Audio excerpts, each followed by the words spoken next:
Hi everyone. In this video, we're going to take a look at monohybrid crosses.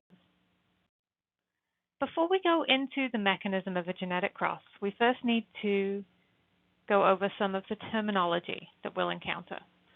We've talked about genes in previous sections, but it's worth reminding ourselves of what genes are before we look at what they do. Genes are effectively the instructions for making proteins and other functional molecules that are required by our cells. Those instructions can come in multiple versions, which we refer to as alleles. And alleles can be dominant or recessive relative to each other. And what this means is which one will be expressed when the alleles are found in different combinations. Now, regardless of how many alleles there are in the population for any given gene, every individual will have two, one inherited from each parent. If those alleles are the same, then that individual is said to be homozygous, while if the alleles are different, the individual is heterozygous for that particular gene. The combination of alleles that an individual carries is referred to as their genotype, and this is one of the major factors that controls the phenotype or physical appearance. If even one of the alleles is dominant, then the dominant phenotype will be seen. The recessive one will be masked. The recessive phenotype can only be seen if the individual has two recessive alleles. That is, they are homozygous recessive. If we consider the pea plants here, the purple allele is dominant to the white allele. So a homozygous dominant plant with two purple alleles will have the same phenotype, the same purple flowers, as a heterozygous plant with one purple and one white allele. We only get a plant with white flowers if both alleles are the ones for white. Now we're going to look at one of the most famous monohybrid crosses, as was carried out by Gregor Mendel, a Hungarian scientist and monk who lived in the 1800s and is known as the father of modern genetics. Now, in a monohybrid cross, we're crossing individuals who are both heterozygous for a single character. In this example, flower color. The plants that Mendel started his experiments with were what he referred to as true breeding. That is, they only produced offspring that were the same as them. We would now refer to this as being homozygous.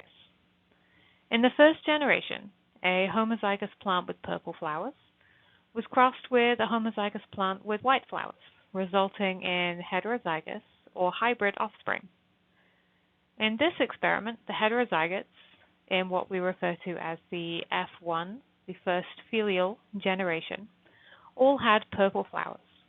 The white allele completely disappeared. Now, this is what tells us that the purple allele is dominant, since just one purple allele is enough to mask the white.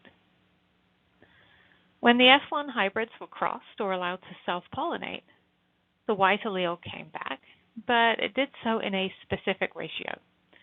Let's walk this through with a Punnett square. We'll start by separating out the possible alleles in our gametes. Remember from the video on meiosis that each gamete is haploid and receives one copy of each gene. So in this case, they can either receive a purple allele or a white one. We arrange the possible alleles like this on the outside of the grid, and then we can see the possible combinations in the offspring from fertilization of those gametes, which we have inside the grid. What we see here is that from a monohybrid cross, that is, a cross between two heterozygous individuals, we have four possible outcomes. 1, homozygous dominant.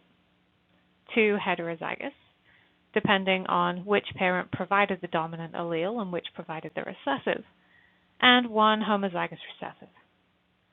Now, based on this information, what would you expect the ratio of purple to white flowered plants to be? Hopefully, you said 3:1, since we know that the heterozygous plants will have the same phenotype as the homozygous dominant. So we should have 3 purple for every 1 white. Now, it's worth bearing in mind that this is based on probability. It's not a guaranteed outcome. But we also know that if the sample size is large enough, the statistical probability gets very close to the observed outcome. And this is actually what Mendel saw in his experiments. Of the 929 plants that Mendel studied this particular cross in, 705 of them had purple flowers, while 224 had white flowers. He also saw this with other characters too, with the same ratio of 3 dominant to 1 recessive being observed with every phenotype that he studied, suggesting that this is a common mechanism of genetic inheritance. Thanks for watching, and please be sure to check out the other videos on Mendelian genetics.